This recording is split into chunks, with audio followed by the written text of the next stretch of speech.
Hello everyone, welcome back to my channel Work This Way and today's video going to be very interesting क्योंकि आज मैं आपके साथ share करने जा रही हूँ some very useful home hacks जो कि इफ़ेक्टिव है, इजी है and most important they cost nothing. So let's quickly get started today's video. But before आप मेरे इंस्टाग्राम चैनल को फॉलो ज़रूर कर लीजिए.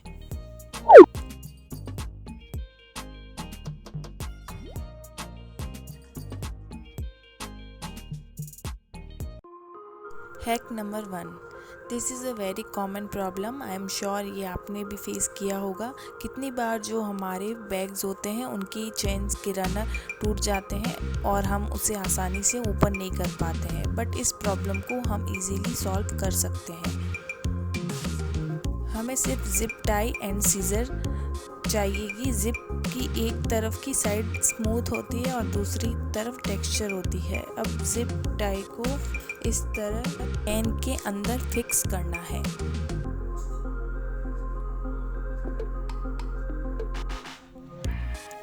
और एक्स्ट्रा पार्ट को हमें सीजर की हेल्प से कट कर देना है.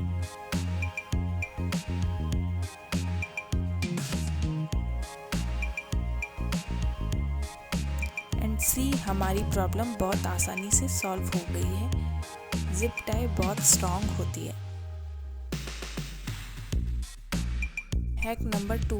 जिप टाई के रिमेनिंग पार्ट को भी हम यूज़ कर सकते हैं. इसको हम स्मॉल पीस में सीजर की हेल्प से कट कर लेंगे.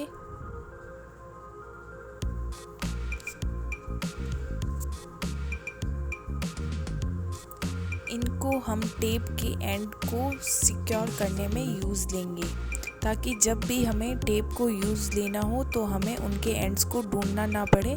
दे आर परफेक्ट फॉर दिस. इस तरह मैंने इन टाई बैग्स के रिमेनिंग पार्ट को सारी टेप पे लगा दिया है ताकि हमें जब टेप को यूज़ करना हो तो हमें इनके एंड्स को ढूंढना ना पड़े. Hack number 3. जो हमारे घर में सीजर्स होती हैं उनके ब्लेड्स कुछ टाइम बाद काम करना बंद कर देते हैं और किसी भी पैकेट्स को कट करने में हमें स्ट्रगल करना पड़ता है. ऐसे में हम न्यू सीजर्स लाने के बजाय हम इसी सीजर्स को शार्प करते हैं. सबसे पहले हमें घर में यूज़ होने वाला कोई भी सॉल्ट चाहिए. उसके बाद सीज़र को जार के अंदर ले जाकर इस तरह से चलाना है. ये प्रोसेस सिर्फ हमें 5 मिनट के लिए करना है. लेकिन इसके बाद हमारी सीज़र अच्छे से काम करने लग जाएगी. And as you can see, हमारी सीज़र पर गई है विदाउट स्पेंडिंग एनी मनी.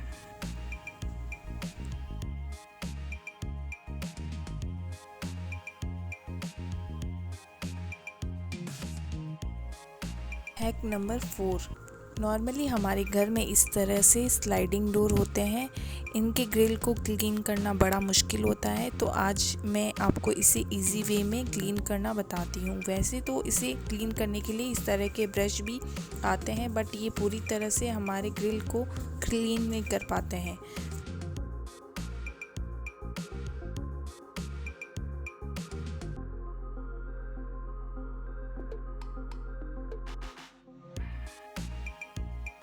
तो इसके लिए हमारे घर में ऐसे कुछ पुराने ब्रशेस होते हैं. ये डोर के स्लाइडिंग में आसानी से चले भी जाते हैं और इससे हम ब्रश से पूरी डर्ट को एक जगह इकट्ठा करके अब हम एक गीले कपड़े से इसे पूरी अच्छी तरह से साफ़ कर लेंगे.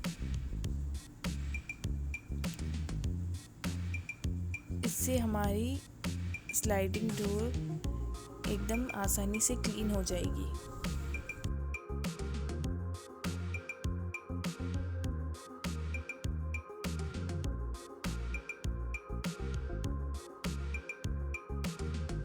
Hack number 5. नॉर्मली हम डेली बेसिस पर गैस को डेली क्लीन करते हैं. फिर गैस स्टोव के पास कुछ निशान रह जाते हैं. उसे क्लीन करने के लिए सिंपल सा हैक है. इसके लिए हमें बेकिंग सोडा, जो हमारे सबके घर में इजीली मिल जाता है, हमें हाफ टेबल स्पून सोडा और उतना ही विनेगर चाहिए. जब ये दोनों आपस में रिएक्ट कर जाए तब हम पुराने टूथब्रश की हेल्प से इसे स्टोव के पास लगाकर 5 मिनट के लिए रख देंगे।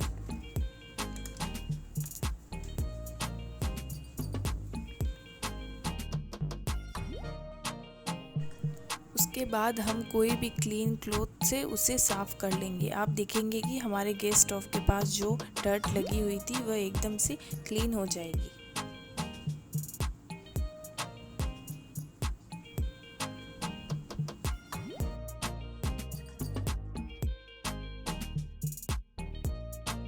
हैक नंबर 6, नॉर्मली हम किचन का सारा काम किचन के काउंटर टॉप पर करते हैं तो उस पर भी कुछ दाग लगी जाते हैं।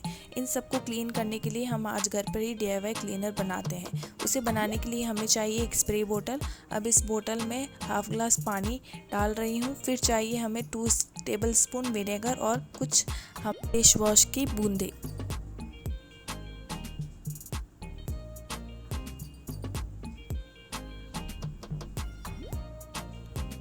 इसे आप शेक कर लीजिए एंड अब पूरे काउंटर टॉप पर इसे स्प्रे कर लीजिए। फिर हम किसी भी क्लीन कपड़े से अपने काउंटर टॉप को साफ़ कर लेंगे। आप देखेंगे कि हमारा काउंटर टॉप एकदम साफ़ हो जाएगा, वो भी एकदम जुगाड़ू तरीके से।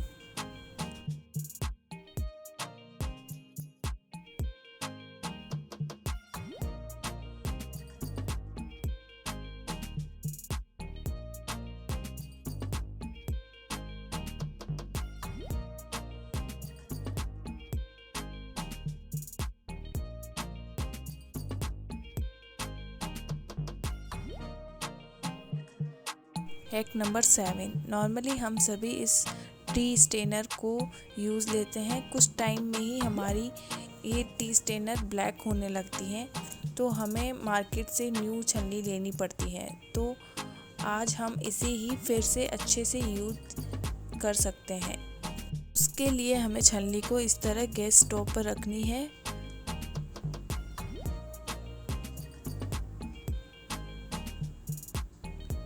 फिर थोड़े टाइम बाद आप उसे नॉर्मल स्क्रब से क्लीन कर लीजिए। आपकी छलनी पहले जैसे एकदम से सही काम करने लग जाएगी।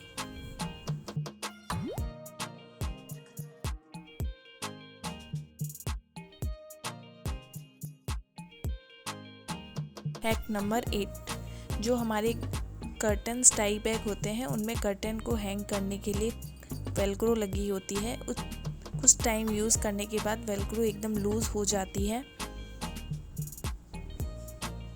ये कर्टेंस को भी प्रॉपरली होल्ड नहीं कर पाती है। इस प्रॉब्लम को हम इजीली फिक्स कर सकते हैं, but we have to be very carefully. सबसे पहले यहाँ पर मैं गैस स्टोव को ऑन करूँगी। फिर मैं जो वेलक्रो हमारी ख़राब हो चुकी है उसे हमें स्टोव के बर्नर के पास लेकर जाना है। वेलक्रो पर हमें थोड़ी सी हिट देनी है और आपकी वेलक्रो एकदम ठीक हो जाएगी। तो गाइज़ आज के लिए इतना ही। आई होप सो आज की ये हैक्स आपको यूज़फुल लगे। इनमें से सबसे इंटरेस्टिंग टिप कौन सी लगी मुझे कमेंट सेक्शन में ज़रूर बताइए। और आज की ये वीडियो आपको अगर अच्छी लगी है तो मुझे एक लाइक और मेरे वीडियो को शेयर ज़रूर कीजिए।